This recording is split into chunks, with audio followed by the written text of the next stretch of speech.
We're back at Lagoon for cool stuff today. Today we're going to talk about something inside a lagoon.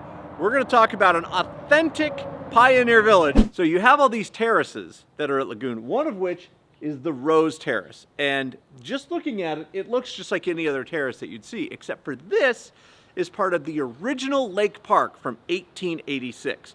In the park's original location on the shores of the Great Salt Lake, this is the terrace that was part of the main structure of Lake Park. 1886, it's 130 years old. I will spend tons of time back here. There's so much Utah history just in this one little area.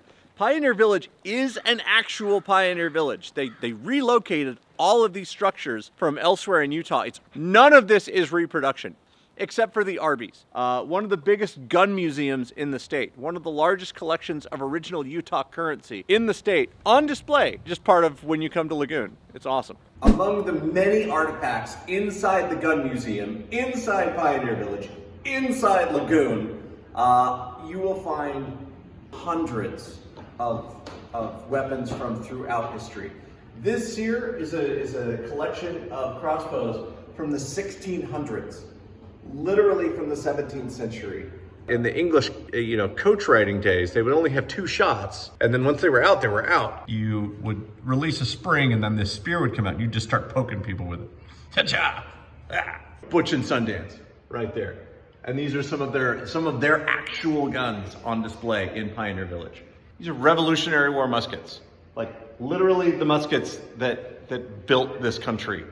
Okay, so this. An actual flag from the Civil War. You can see it's in rough shape because, well, it was in the Civil War. I mean, what are you gonna do? This was a flag that was captured by Union soldiers. Fun fact about pioneers, they loved beef and cheddar and curly fries. This is one of the original Pioneer Arby's oh, so that's not true? No? Okay, I still get Arby's though, right? This is one of the cool hidden treasures in Pioneer Village, is this fountain. So you had like a cherub face on the side that would spit water into the trough, and then water would come out on the bottom here. And in the early 1900s, they were all over the country, presented by the National Humane Alliance. So what it was meant to do is for people to fill up their cups from the cherub's mouth, and then horses could drink from the trough, and then cats and dogs could drink from the bottom. I don't know why we don't still do that. That seems super handy. So the Funhouse at Lagoon has been closed since 1986. 35 years this area has been off limits, and I've literally been trying to get in there ever since. That right there, that used to be the door to the old Funhouse. It's now the Shake Shack. I got to go in ever so briefly and take a couple of pictures. There's not much of the Funhouse left, and everything that you remember about the Funhouse is gone, save for the very tops of the slides that are still visible. So obviously there's a lot of history in a park that's been operating for 135 years. Adam Leishman from Lagoon is here. He's kind of the expert. He's the guy that's been kind enough to walk us around and show us everything.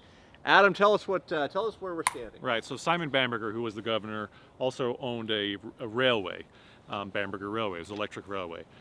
The train actually went from Salt Lake to Ogden eventually, and Lagoon was its destination. The train track was going down 200 West in Farmington, which is this. So this area right here was the train track.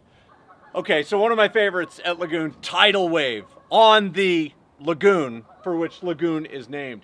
The original lagoon was actually much larger than this, and it was actually part of an ice house structure where people would come and they would dig out ice.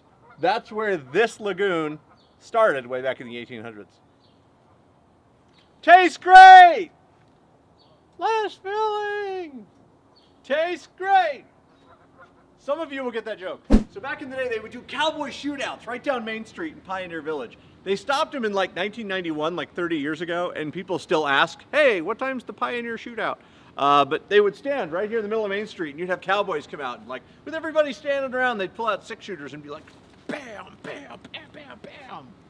And, a lot of people got hurt, so they stopped doing it. So Lagoon moved to its current location in 1896, and this building behind me was already here. So that makes this the oldest freestanding structure on park property. It actually predates the park.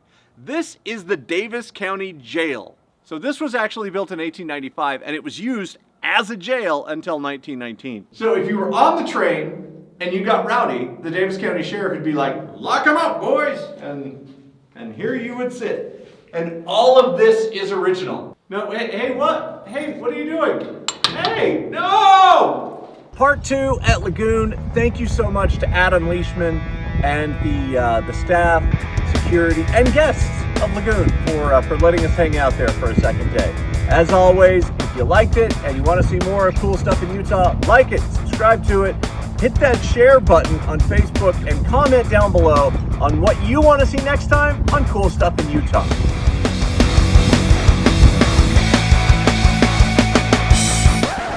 Ladies and gentlemen, boys and girls, welcome to Lagoon! Please walk, do not run, to Puff the Magic Dragon, and keep your arms, hands, feet, and legs inside the car at all times.